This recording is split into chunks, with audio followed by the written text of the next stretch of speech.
Bet the Board in conjunction with NASCAR presents Stay Green.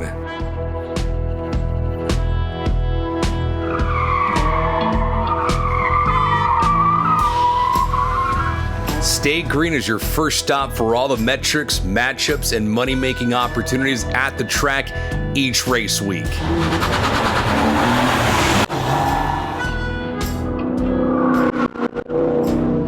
This is Stay Green, the NASCAR betting podcast. Here are your hosts, Todd Furman and racing analyst Chris Wormy. Welcome into the Stay Green podcast, a Bet the Board production in conjunction with NASCAR. And we find ourselves on the cusp of an elimination race and a rare Saturday night affair under the bright lights of Bristol. I'm your host, Todd Furman, joined as always by racing analyst and my esteemed colleague, Chris Wormy. And Wormser, 2 playoff races down, and we have yet to find a playoff driver grab the checkered flag. I mean, is this just a testament to the new car?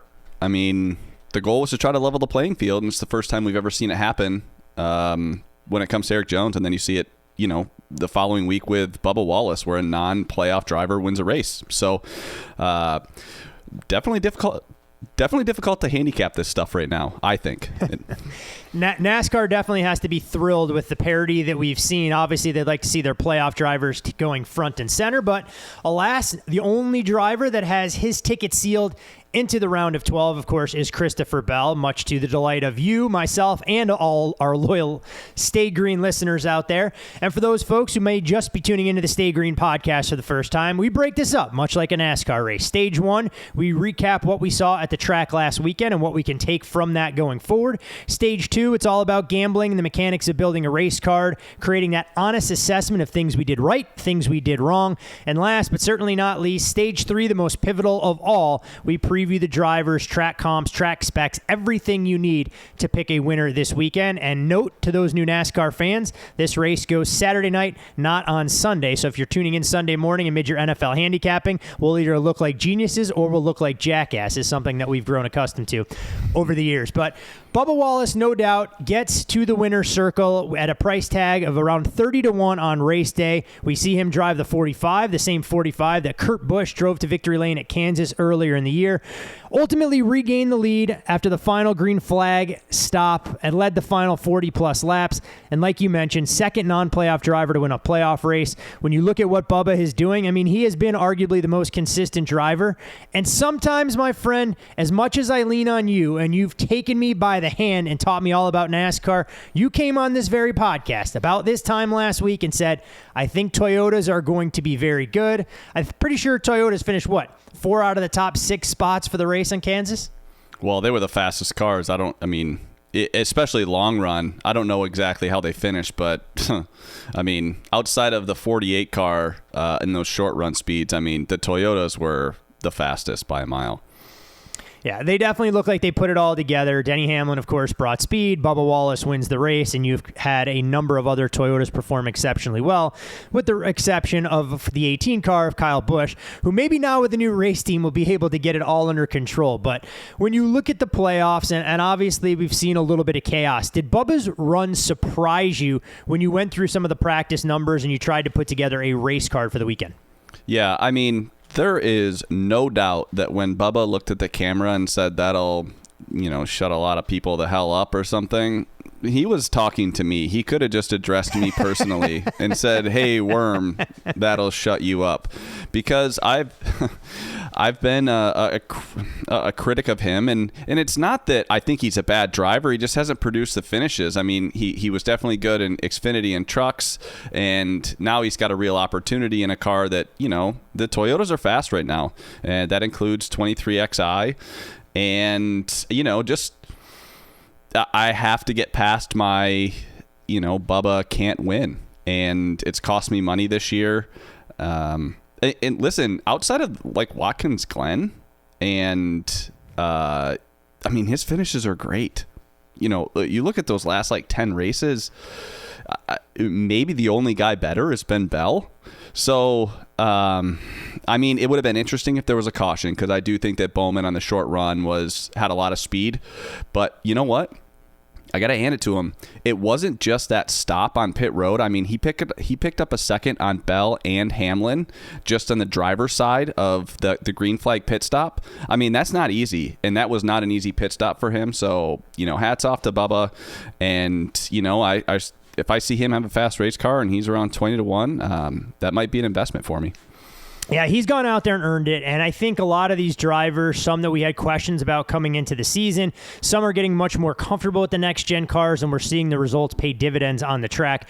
Bubba, congrats to those folks who were able to cash that ticket at 30-1. But, we're focused on Toyotas. I mentioned that they finished 1 through 3. Truex comes in 5th. There is an HMS car nestled in there at 4th. Christopher Bell locks himself into the next round of the playoffs, the only driver that can say that. Of course, there are other drivers who basically have to run 15 clean laps, and they'll punch their ticket through as well. But you look at the odds board, Worm, and we still see Chase Elliott the favorite at most sportsbook, anywhere from 4-1 on the high end, as low as 2.5-1 at some shops. Should we be talking more about the 11? I know the one thing missing from his NASCAR resume is a series championship, but if he gets his pit stops under control, and he did become his own worst enemy again at Kansas, probably could have won that race otherwise, should he be that driver that we fear going into Phoenix, that he's showing speed and a race-winning car nearly every week? Well, I think he's the favorite from a speed perspective. I don't even think that hasn't been questioned, in the last, maybe 8 weeks or so. I mean, that team just unloads well. Now, with the exception of the road courses, and, that might come back to bite him a little bit next week, or in the round of 12. But as of now, I mean, I expect Denny Hamlin. This is the same thing every week. If Denny Hamlin unloads well, and he just can keep his mistakes to a minimum, he's going to be right there. And I think that's almost week in and week out. Obviously, he was really good at Texas for the All-Star race. Talladega and Charlotte will definitely be big question marks for him. But, if he goes out and does what he needs to do at Texas, he'll probably be sitting pretty comfortably into that round of 12. And then, mile and a half tracks with Vegas and Homestead. I mean, Toyotas are dominant there. Martinsville was a struggle for him, but he'll be good at Phoenix too. I think that I think you have to make the 11 the favorite. However, they've made some mistakes, but fortunately they've made them early in races, and he's been able to recover quite nicely. And his mistakes haven't hurt the car. Like the difference between him and Kyle Busch, when he spun out, he obviously did a little damage to his car. He wasn't able to work his way back up to the field, whereas Denny Hamlin's making these mistakes on pit road, but he has enough speed and talent to kind of get up there in the front, and it's paying dividends for him. And I think he should be the favorite, but, these betting markets, they react differently they think differently than me sometimes. And if there's a lot of action on Chase, then I understand that. Hey, it's all about creating opportunity, and when you look at the 11 right now, you mentioned his level of consistency. Over the last 6 races, he has 4 finishes of 4th or better. If he's able to replicate that, clean up some of those things that have ailed him on pit road, he no doubt will be the guy to watch over the next 7 races until we crown a champion. But when you're talking about Toyota, and obviously you kind of alluded to the direction I wanted to go, and we look at the current playoff standings, the 3 drivers right above the cut line, Daniel Suarez, Tyler Reddick, Austin Cindric, they're going to need a good performance to punch their ticket to the next round. The 4 drivers below them, Kyle Busch, Austin Dillon, Chase Briscoe, and well below them is Kevin Harvick, given how his 2 first races have gone. The Harvick, it's win and get in. That's the only chance for the 4. But when we look at those 6 drivers essentially vying for 3 spots, this has been a track where Kyle Busch is extremely confident, and we'll get to his breakdown and what he's been able to do here before. But if I'm looking at the other 5 drivers for 2 spots, are there guys that you think have shown pedigree or that you have a little bit more confidence in? Because I'm not sure we're going to have a chance for a full-blown deep dive when we get to stage 3. Yeah, I'm not sure on Trackhouse, right? So I don't know where Suarez is going to land on this whole deal. They could unload like rockets. I actually think that they'll struggle more so than actually unload fast like they have earlier in the year. I think that right now Dillon, Briscoe, and Cindric really are kind of, I think, obviously Harvick. Well, we're not going to skip that. Like, Harvick needs to win, but I think Cindric, Dillon and Briscoe, they're going to need some help. I think if any one of those drivers that has like maybe some value on the upside would be Reddick, just because I think that high line and diamonding in the corner actually works out to his driving style a little bit more. Obviously, Kyle Busch is going to get up there. Like, I think if he doesn't have any issues, and even if he has issues, as long as he has them early in the race, I don't see the 18 having an issue getting in. But I do think if you're Cindric, Dillon, although he is pretty consistent at this track, he's probably going to need a little bit more. But I think that Reddick probably is sitting the best out of those cars. That is Suarez, Cindric, Reddick, and Dillon and Briscoe. Going to be fascinating to watch, and I think that's what this format lends itself to, is plenty of playoff drama. You can't really do much necessarily to secure passage other than if you're the top 4 or 5 drivers. I mean, everybody has to go out there and avoid disaster, and these guys will have to do their best job to race themselves in. You mentioned Alex Bowman a little bit earlier, and I wanted to come back to revisit the 48. He did lead a race high, 107 laps at Kansas. And when you look at the way Bowman and Byron have raced, specifically in relation to HMS, I don't think it's a reach to say that those guys have been better through the first 2 playoff races than what we've seen out of Chase Elliott and Kyle Larson. I think without question. I mean, they went out there and led laps and were super competitive. I mean, there was no question that Bowman was the fastest on the short run. And where did that come from? I mean, that's the thing about NASCAR is like, oh, all of a sudden we just kind of find a setup or we figured something out and now there's speed. And let me tell you this, if the 48 has speed in the car, they find victory lane. He might be a hack, but he's a hack that has a lot of, checkered flags. So I don't know. It kind of came out of nowhere. I mean, I knew that Hendrick was kind of going to be the next best behind the Toyotas, but I didn't anticipate the 48 leading the most laps and having as many fast laps as he did. Yeah, I mean, suddenly Chase Elliott, who had been the model of consistency during that middle portion of the summer schedule, has 2 playoff races where he's finished outside the top 10.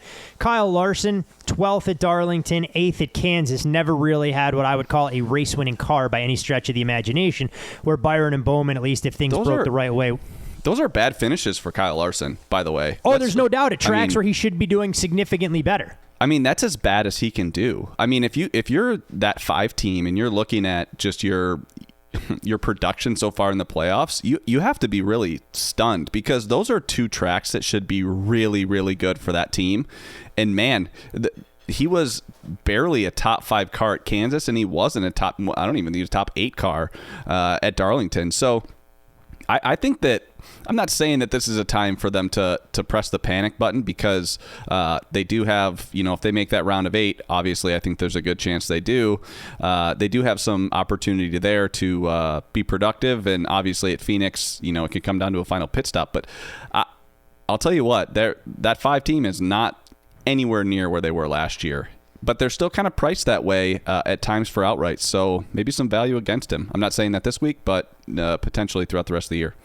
Yeah, you mentioned the pricing, and we talked obviously a little bit about Chase Elliott being the favorite, Denny Hamlin behind him, Kyle Larson widely available at 7-1 to win the playoffs, Joey Logano behind him in that 8.5-9 range. Ross Chastain price still not exactly indicative of the kind of cars the one is bringing to the track every single week, but I think there's significant liability from earlier in the year when you could have had Chastain at 60-1 or better. You see him in single digits, and Christopher Bell, the beneficiary obviously of having secured his place into the round of 12. I'd be doing a disservice, though, Worm, to all of the NASCAR fans that are out there if we didn't talk about one of the biggest storylines that became official this week. And no, I'm not talking about the release of the 2023 NASCAR schedule, which didn't have any major changes. It'll be great seeing the All-Star race in North Wilkesboro, the playoff format. Same 10 races, same sequencing, same order, and I think it's a credit to NASCAR figuring out how to break up short tracks, road courses, intermediate tracks, super speedways, and everything else. But Kyle Busch finally knows where he's going to be racing, and it's taking over the 8 car at RCR Racing. And I have to say, Mr. Childress did not have the ability or did not want to mince words as it pertained to Tyler Reddick. And I quote, "I just told him we had a contract to race next year, and I'll talk to him later about keeping him posted on how it's going and what we're going to be doing, how we're going to put it together." Tyler Reddick, your days of being in a race-winning car, at least at RCR, are probably behind you, but Kyle Busch makes the move over to join Austin Dillon at RCR. Well, this is an elite driver for RCR, and I'm not saying that Tyler Reddick, is or isn't, but I'll tell you right now, Tyler Reddick ain't Kyle Busch yet. And this will be very, very few drivers are Kyle Busch. Right, Let's not sugarcoat it here. Yeah, I mean, I know that he can be hated by a lot of people, but I'll tell you what, he'll make your team better. And I think if you're Austin Dillon, you have to be excited about this. You have someone that owns a truck team and knows what it takes to win races. I mean, the guy's won more races across all 3 series than anybody. He's only going to make them better. Now you're going to have to deal with him bitching, and sometimes that can be hard. And I think that's maybe along with the progression of Ty Gibbs and just maybe Coach Joe Gibbs was just kind of like, you know what, if Kyle can be a real pain in the ass sometimes. And you know what? You lose a sponsorship and you're a pain in the ass. Well, we're probably going to get rid of you. So I think everything makes sense. I don't want to speculate on whether, TRD should have done something, more to keep Kyle Busch, or were they trying to get rid of him? Listen, I think it's great that maybe things get a little spiced up. I would love for there to be a little, Tyler Reddick, RCR beef next year, and Kyle versus Joe Gibbs beef next year. I think that's good for the sport, and as long as it stays healthy and it's just remains competitive, it'll give us a storyline every week, and I'm excited. It'll be interesting to see Kyle Busch not in that 18 M&M's Camry, that's for sure. Well, with 1 to go in stage 1, I do want to ask some of the trickle-down effect. And we, of course, don't spend a ton of time talking about the other series out there, whether it be the Xfinity or trucks, which, by the way, we do have a triple-header weekend at Bristol. By the time that this podcast goes live on Friday, we'll already know who's won the truck race, so there's no reason to speculate anything there. But what do you think this means for Kyle Busch in terms of the truck series? I mean, obviously, he's got to work with Chevrolet. TRD is out of the mix. But I did find the other unique wrinkle, knowing how big a fan you are of the Indy 500, that Kyle Busch just happened to sneak that clause in that he'll have a chance to join his brother, potentially doing the Indy Charlotte double at some point over the next handful of years. Oh, that would be awesome. I would love to see Kyle Busch go mix it up in the Indy 500. I mean, that's the one driver I think that could go out there. You could put him in anything with 4 wheels, him and Kyle Larson, and they're going to be competitive. And they might start off slow, but towards the end of the race, that guy's going to be making hay. And I'm super excited about that. That'll be great. From a truck perspective, Toyotas have been really good. So, I mean, listen, he's not going to let his team struggle. If the equipment's not there, it's only a matter of time until it gets there. So, I think that'll take care of itself. More importantly, Kyle Busch has a paycheck, and I imagine it'll be a nice one for him. So he can at least keep that team funded and keep good drivers in those vehicles. Should be interesting to see. It's always fun to speculate on silly season and what the ramifications are both on and off the track, and we'll see one of the top drivers in the sport changing race teams for the upcoming season, and we'll see if he makes RCR even that much more competitive than what we've seen out of the 3 and 8 cars so far this season. You can follow Chris on Twitter. That's at Chris Werme, ChrisWerme15. I'm Todd Furman. You can follow me there. Most importantly, follow the podcast at Bet the Board Pod. And Worm, as we go on to stage 2, we're not done with Kyle Busch talk just yet. I have to ask the question that I think is weighing on a lot of people's minds, knowing that Kyle Busch has announced where he's going to be taking his talents for the 2023 season and beyond. Does it change how you handicap the 18 as long as he remains in the playoff picture for this year? And I guess the ancillary fallout, the 8 as well. Well, so I think from this perspective, as trying to find an edge, or will I treat the 18 differently, I actually will treat where he's sitting in the playoffs. That'll take precedent over something like this. I mean, I think these were business decisions, not necessarily driver decisions. It's not like Joe Gibbs thought that Ty was going to be better than Kyle Busch. That's just not the case. So now, does he want to stick it to them, or maybe does I don't know. I'm not going to factor it in too much, just because, I mean, they got what they got, and these guys are competitive, and they want to win week in and week out, whether they have a good car or a bad car. And I don't know that there's any extra motivation there to do something different when there's still a championship to win this year. I think it'd be awesome to see those guys both kind of make the Final Four and be racing for teams that they aren't going to be racing for in the next season. I think that'd be awesome. Oh, you'd have to love that, especially keeping the existing sponsors happy, knowing that those sponsorship agreements and relationships wouldn't carry forward, especially when you're talking about M&Ms and what they've meant to the 18 car over the years. We knew that they were pulling their dollars away, and a big portion of why this trickle-down effect started, and we've seen some drivers switch race teams. You mentioned it kind of at the top of the show, but unfortunately, good or bad, we have to revisit it. Our pre-week stuff on Stay Green has been phenomenal. Top 10 picks, you've read the board perfectly. Our stuff on race day hasn't exactly been up to our high standards. We know there are ebbs and flows that come with sports betting in general. When you look at the first two races of the playoffs, are there things that have gone differently than you expected, or what do you think has contributed to some of the uncertainty that we've seen with good drivers having a lot more problems that we chronicled after Darlington? And I don't think a lot of that changes in the wake of Kansas. Well, you brought it up. I think you sent the message right after the race, like, hey, don't take this the wrong way, but you said Toyotas were going to be fast. Why the hell did we fade them in two matchups? And I'm like, that's a good question. A buddy of mine on Twitter, Ryan Stevens, he doesn't even like to fade teammates because he thinks that they're so equal. And I never thought that until this year. I really do think that, there's races where like the Fords have been great and the Toyotas have been great or the Chevys have been great. And in the past, I still think within those organizations or within those manufacturers, there's been guys that have been better than others. And this year, it just seems like that gap is much smaller. And I think it's time for me to take a look at and say, maybe if I think the Toyotas are going to be fast, there's no reason that I should be out there trying to fade one of them, or maybe the worst one, or the one that looked the worst in practice. Because that's what I did when it came to Denny Hamlin. I faded him with Kyle Busch. And now, when Kyle was good, I thought he was better than Denny. But you know what? Denny was a second-place car. What am I doing fading a car that could be second place? That's ridiculous. If I thought that was going to be I knew Denny was going to be decent. I didn't think he was going to be as good as he was. But I have to sit here and say, if I think Denny's a top 5 car, why the hell would I fade him with Kyle Busch? Why would I not take Kyle Busch top 5 or take him to win the race? Because that's what it's going to take for us to cash a ticket, and then I'm taking, like a plus 105. And yeah, I got to get better at that.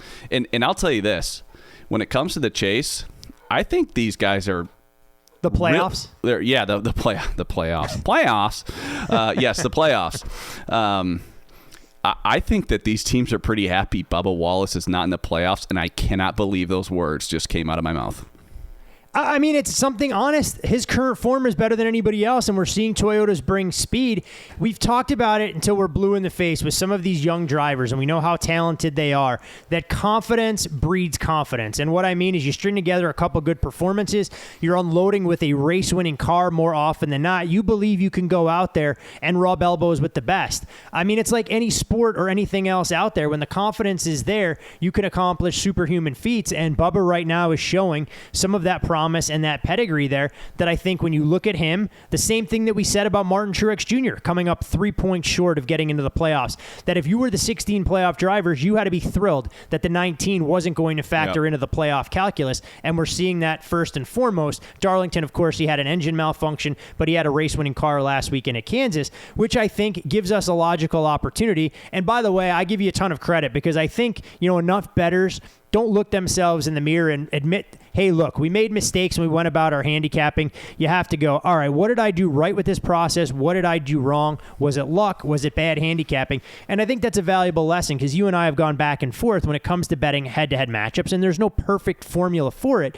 Do you bet on good cars or do you look to bet on bad cars? And obviously, it's splitting the difference to try and find the middle. You'd love to bet against bad cars with good cars. You just don't oftentimes have that luxury in the head-to-head market. Yeah, and you know what? It's one of those things where this season, I feel like more than ever, there's been like penalties and mistakes. I would say that there's been like less wrecks with the leaders or less damage on cars that are leading the race. But man, it's amazing how just teams have thrown races away. And I mean, I don't want to get too stuck on Truex from last week, but that was one of the fastest cars we've had all year. And no one's even talking about how fast he was. He was worth a small fortune for me. And, he went to the rear, and then let's see, I wrote down like where he went to the rear. Last week, he went to the rear on lap 27 for speeding, and on lap 88, he was leading. That's how fast Truex was, and no one's talking about that. I think that there could be some value on Truex, coming down the stretch here. But, to your point, he would be someone that's in contention in this playoffs for sure. Him and Bubba have speed, and they just, at least the 19 team, they can't get out of their own way. They have similar issues as the 18 and the 11 at times. So, but man, I'll tell you what, this car is, you have loose wheels, more loose wheels than I've ever seen, and you only have one lug nut. So, man, anything can happen in these races, and especially here at Bristol. If you make a mistake here, you are going to be in deep trouble. And I think we've seen that. Obviously, the field much more competitive than it's been in the past, so you have to try and squeeze everything you can out of these cars. And there's no better place than to pick up 4 or 5 positions in one fell swoop than on pit road. So you're looking at these pit stops. Guys are trying to save tenths of a second whenever possible, and getting on or off pit road, avoiding equipment issues, avoiding loose wheels that you mentioned, speeding penalties, everything else, as we see how important clean air is. And I think that contributes to the level of pressure that comes down to some of these pit stops. And Bristol, to your point, you make a mistake here, it's real easy to get shuffled back. And we know that this is a track where we're going to see plenty of yellow flags throughout the course of the evening, and you want to avoid the big wreck that's out there. Last but not least, with the one to go in stage 2, I have to ask you about Kevin Harvick and the approach that you would take with the 4 if you wanted to make him part of your betting equation this weekend. Would you approach it more in the outright market at a price in the single digits to win at Bristol, or if you feel that's going to be the case, you would put a little bit on his odds to win the playoffs as well, knowing that number has drifted out 25, even 30 to 1 at some shops if you look around the market? Yeah, you got to look for payouts here with Harvick. I will not be excited about playing him in matchups, not even close, because here's the deal. If everyone's saying he's going to run well because he has to win, first of all, we all know that's not a thing. Right? He's trying to win every week. It just gets a little different here in the playoffs. And you know what? Maybe they take 2 tires, or maybe there's a strategy. I don't see that there being a strategy from a team perspective that will put him in a position to win the race. Maybe staying out with old tires, but that's just not going to work. I think it's going to have to be Kevin Harvick behind the wheel. I think he's going to be aggressive. So make sure if you find yourself betting the 4 this week that you're getting paid properly. I would not be laying any juice on him in any matchups, or for that, or a top 10 for that matter. I know there's a lot of people out there that like him top 10, and he moved to like minus 300 top 10. Okay, that's a terrible price. I almost swore right there. That's how mad I was. I almost dropped the F-bomb there, because that's a terrible price. Do not play Kevin Harvick minus 300 for a top 10. And by the way, the sportsbook that has that should offer an against price. If you're going to make it that minus 300 on a guy that 10 to 1 to win, I have a problem with that. So No, go ahead. I want you to finish your thought, and I'm going to follow up there with, the NASCAR betting markets in general. Yeah, so I just think that you make sure you're getting paid properly if you're going to play Kevin Harvick this week. And I think that means maybe a top 3 or win prices. I wouldn't get – and now, I could be wrong. I'm just telling you my theory is you want to make sure that you're going to get the risk reward that you're going to have on a guy that has to win. If it's 3 wide with 4 to go, or, and he tries to force something in there and he wrecks, well, okay, you had him to win. He might not have won anyway, but you're going to be really pissed off if you played him top 5 and he wrecked, or you had him in a matchup against a guy that was running 18th.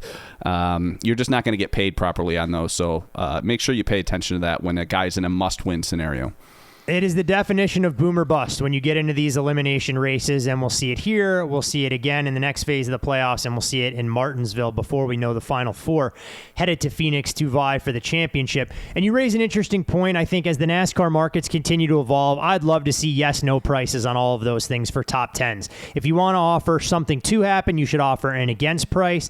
And the other thing I would like to see markets for any of the operators that are out there listening, trying to figure out how to increase their NASCAR handle, 2 advance prices. races for every single round of the playoffs. Let's see yes, no's for 3 races. I think it'd be a fun way to get people involved. Obviously, you're not going to look to lay massive prices on the favorites, but at the same time, for some of those cars that are hanging right around the cut line, it'll give you an opportunity to elicit a little bit more betting interest, not just in a head-to-head matchup that's good for one race. As we always do around here, before we officially move on to Stage 3 and a breakdown for this weekend's race at Bristol, it's all about on-track activities. And as we said, the truck race already completed last night on Thursday by the time you're listening to this podcast. So we'll focus on Friday, where the Xfinity cars will get out there for practice at 2:35 Eastern. You can see that on NBC Sports app. That's followed by Xfinity qualifying at 3:10, also on the NBC Sports app. Once that wraps up, we'll see the big boys on track. Cup practice kicks off in earnest, 4:35 on USA Network, followed up by Cup qualifying at 5:20 Eastern on USA. And last but not least, under the lights Friday, the Xfinity Food City 300 available on USA. And again, one of the best races of the season that we'll see under the bright lights at Bristol, Thunder Valley, whatever you want to call it, the Cup race. It's the Bass Pro Shops night race on USA, 7:30 Eastern Saturday night. You can watch that adjacent to any college football action that you may be sweating. Stage 3, breaking down Bristol, and we can kick things off with the track specs here. Just over a half mile, we're talking about 22 to 24 degree banking, concrete racing surface. Stage lengths for Saturday night, 125 Stage 1, 125 Stage 2, and 250 laps for Stage 3. Last year's fall race, Worm saw Kyle Larson, Ryan Blaney, Denny Hamlin, and Chase Elliott all spend significant time out front leading the race.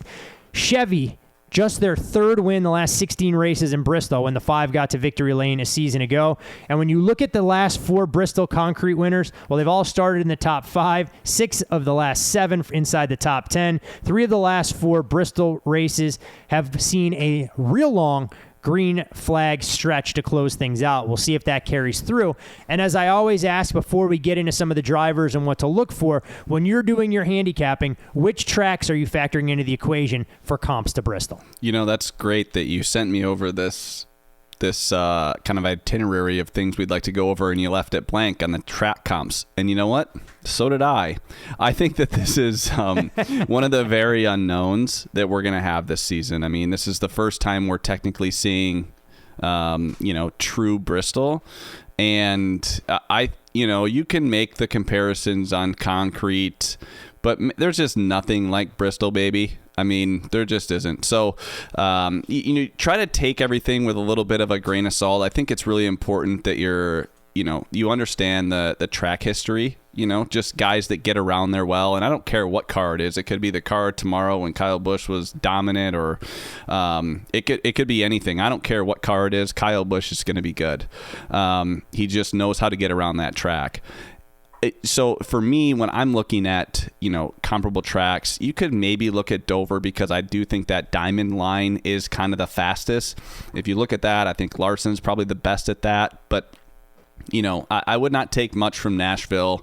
And you know what? Old golden boy Chase Elliott obviously won at the 2 other concrete tracks that we went to this year. So, of course, everyone's pounding him. I don't know that that's it. Well, he's also good here. So I just don't think that those 2 tracks on concrete are more important than track history. So right now, I'm paying attention more to track history and current form than I am track comparisons. Hey, it's always good. I mean, sometimes it's not apples to apples, so you don't want to try and make a bigger deal about something that's not going to provide any predictive value when you're looking at this race coming up. Obviously, we place a ton of emphasis on practice and qualifying in terms of how we handicap, and if there aren't data points that you can lean on, then so be it. Every race weekend is created differently. When you begin to look at the odds board for this weekend's race at Bristol, you see a laundry list of drivers that can all be considered favorites, co-favorites. I mean, at last check, you essentially had 6 drivers, depending on the book, or 5, all priced in that single digits. Denny Hamlin, the favorite at a lot of shops at 6.5 to 1, upwards of 9. And that group includes Hamlin, a pair of his teammates in Christopher Bell and Kyle Busch, and of course the HMS drivers in the 5 and 9, that being Kyle Larson and Chase Elliott. The floor is yours, my friend. Whichever favorite you want to talk about, we can hit on a number of these drivers, but I want to try and be able to cover as much real estate as we possibly can. Well, let's talk about Kyle Busch first. I think that makes the most sense. Listen, he's won here 8 times, and he knows how to pass cars. The issue with Kyle Busch is, relative to the mistakes that he's made, relative to the mistakes that other Gibbs drivers have made, which would be, the Chris Bells and Denny Hamlin. Kyle Busch has actually spun out or hurt his car every time he makes a mistake. So not all of these mistakes are the same. And when Denny Hamlin makes a mistake, it's usually a pit road violation or, some sort of penalty. When it's Kyle, he's spinning out and he's doing a little bit of damage to his car. Not to mention the tail end of the lead lap is very different than being the reason the caution came out. You're more likely to go a lap down. So not all mistakes are the same here. And Kyle Busch has made a ton of them this year. And he's had a hard time recovering because they are in some sort of spin versus, just speeding on pit road. But he's still Kyle Busch. This is still Bristol night race. And he's going to be good. I mean, that's no secret. Now, can he pull out the win? Yeah, absolutely. I think I'd rather see practice and qualifying before I say, hey, who the best Toyota is going to be. And you know what? Toyotas haven't been great on short tracks. I know that we had some, Bell won at Loudon, which is a short track, but this is just so different than every other track. It could be that another manufacturer unloads better. So although I do like Kyle Busch, and I'm never going to talk anybody out of betting him at Bristol, I just think right now, let's just wait and see what happens. I don't think he's going to put it on the pole or qualify in the top 3. That just hasn't been his thing this year. He's going to qualify, probably 8th to 13th would be my guess. And I think you'll probably see, I don't think you'll see a lower number on Kyle going into the race. Well, we may as well go from one Kyle to the next. So that would be a opportunity to talk about Kyle Larson. This time last year, he already had 5 wins under his belt. You talked about it earlier in the show about how he just seems to be a little bit off.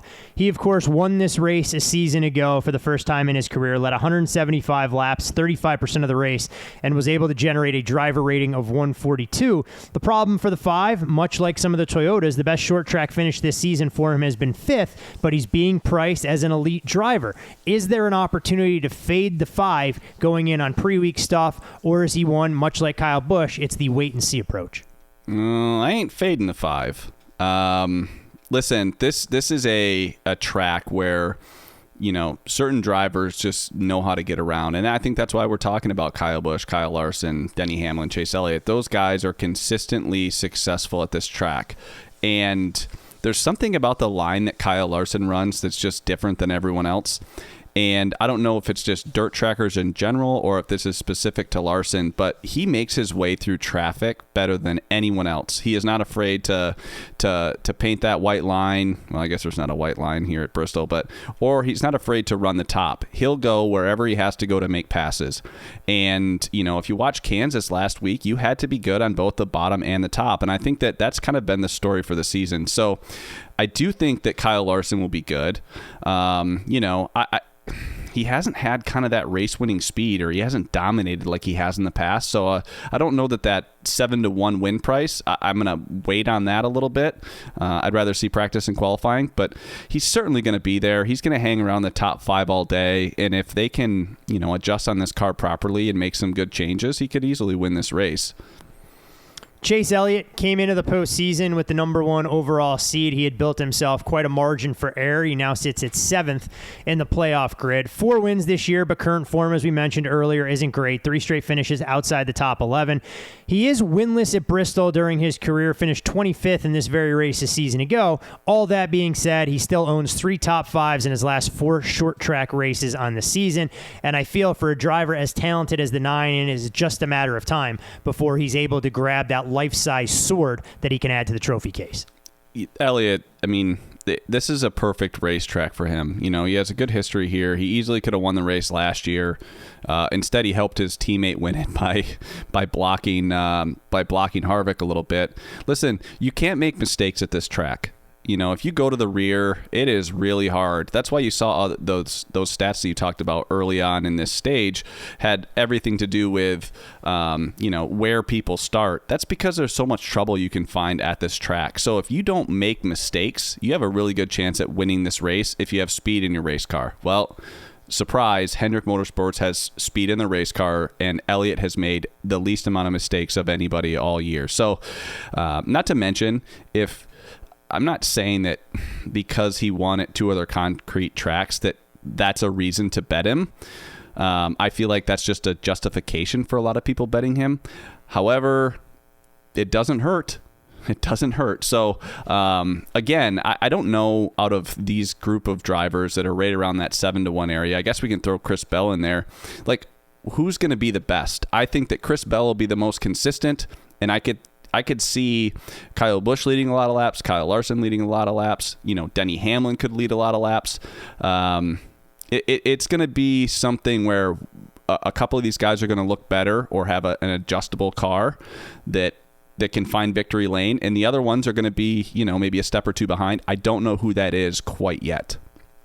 I mean, Bell is interesting because obviously we've seen a driver come of age this season. He hasn't exactly been lights out at Bristol. 22nd average finish at Bristol under the current setup since he joined the Cup Series, but he has been very good at short tracks. You referenced the win at New Hampshire earlier this year at Loudon, and you look at what he's done. He's got 4 top 8 finishes over his last 5 races, finished 36th at Daytona, but we throw that out as super speedway. So there are enough data points to get excited about, but track history doesn't support this price. So it's always fascinating to see how these drivers are dealt with in terms of the betting markets and, more importantly, how they're priced. From the favorites onto the value section of the program, and Worm, I talked to you a little bit about these 2 drivers before we get started, and in my opinion, they both come from this. Well, not my opinion. They do come from the same race team, but they almost feel like they're completely discounted for what some of the expectations are this weekend, and that would be Ryan Blaney and Joey Logano, both widely available at 12-1. If you shop around, I have seen some 15s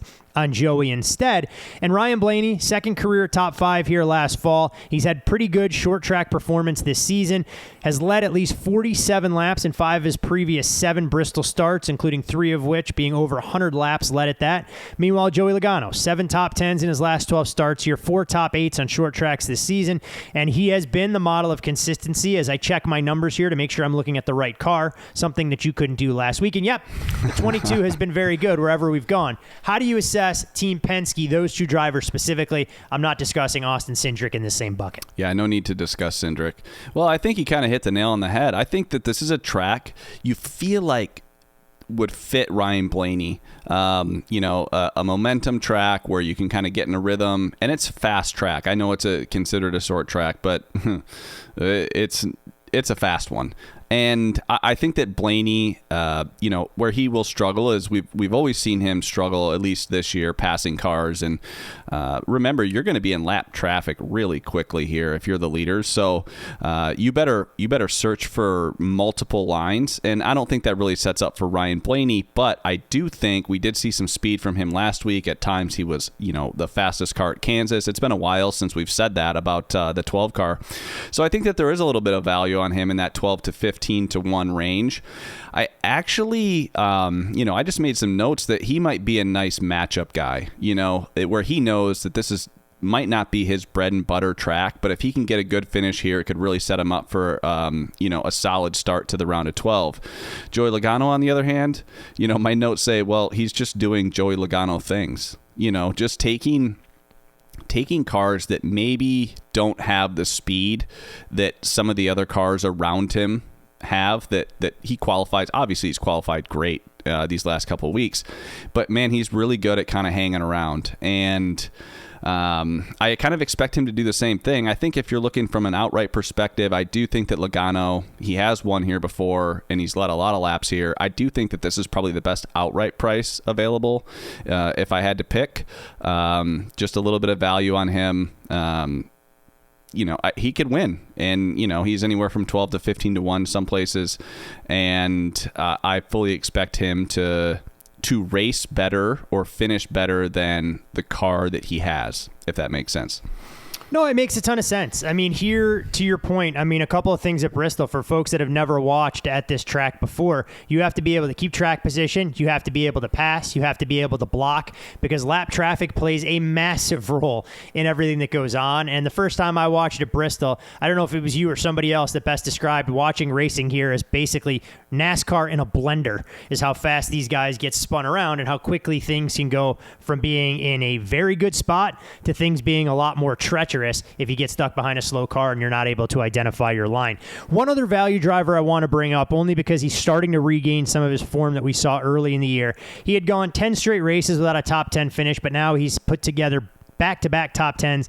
That would be William Byron. And Byron's obviously current form suggests that this is a guy that no one was talking about coming into the playoffs. Early in the year, we thought, hey, look, maybe he could have the kind of impact that we think Christopher Bell was going to. When you're talking about Byron, he won at Martinsville this spring. It's not a track comp. I'm not saying that by any stretch, but 2 top 8s in his last 3 trips here. Do we feel that Byron could be a guy that we're talking about with 10 to go having a chance to win this race? I don't know about winning the race. I think that he'll be a solid. I think he is looking for a solid run. You know, I think that the last couple of weeks they've proved that they have speed in their race car and that they can go out there and compete with guys in lead laps. I think that that's something that's important to that team that has disappeared in some races earlier in the year, or kind of that mid part of the season where it's like, I wonder which 24 car is going to unload. Is it going to be the one that rides around in 15th all day, or the one that rides around the top 4? And so I think right now they kind of have that top 4 speed. Again, you know, not Byron's best track, but, you know, to finish 3rd in this race last year, I think had to be, you know, kind of a positive for him. And I think he, you know, could present, if he unloads well, some opportunities for some matchups. Like I said, I don't know that William Byron wins the race. And of course, now that I say that, I feel like I should bet him, because everything I've said has just gone opposite. So I don't know. If you want to fade me, take Byron, just because I said I didn't think he could win. But I do think he'll kind of he'll have a solid finish. That's kind of what I expect out of that car this weekend. All right, last but not least, I have to ask you, given what we've seen over the last 2 weeks, whether it's a long shot amongst the playoff drivers or somebody on the outside of the playoff picture, if you're keeping tabs on a couple of other drivers, who should you make us aware of? Not necessarily an endorsement to bet them in the outright market, but just some guys you wouldn't be shocked if they had race-winning cars and a chance to be inside the top 10 or maybe even the top 5 this weekend. Well, I think every week, and maybe I'm biased towards Chase Briscoe. I think he's an amazing driver. And some of the stuff that he does, sometimes I'm just like shocked at his like incredible driving. And then other times I'm shocked at how he just doesn't show up. So I'm never shocked at Briscoe being good. I think that, you know, the fact you're going to be racing around cars and searching for different lines through lap traffic, I think it does benefit dirt track guys. And just because they're constantly doing that, you know, week in and week out when they're running in those dirt races. So I do think that gives them a little bit of an advantage. They're not afraid to go from the top to the bottom to the top to the bottom and weave through traffic. So I do think Briscoe, it could be good. I like I said, I haven't played anything on him, but the other guy's Eric Jones, and I don't think that's any secret. Eric Jones has been very good here. He's shown some speed recently, and I'm a big Eric Jones fan. I think he definitely got a raw deal there at Gibbs, but you know, for him to get a win last week 2 weeks ago at Darlington, it showed some speed and then struggled a little bit late at Kansas, but I don't know. I don't know that the top 10 price at plus 180 is worth it at this point.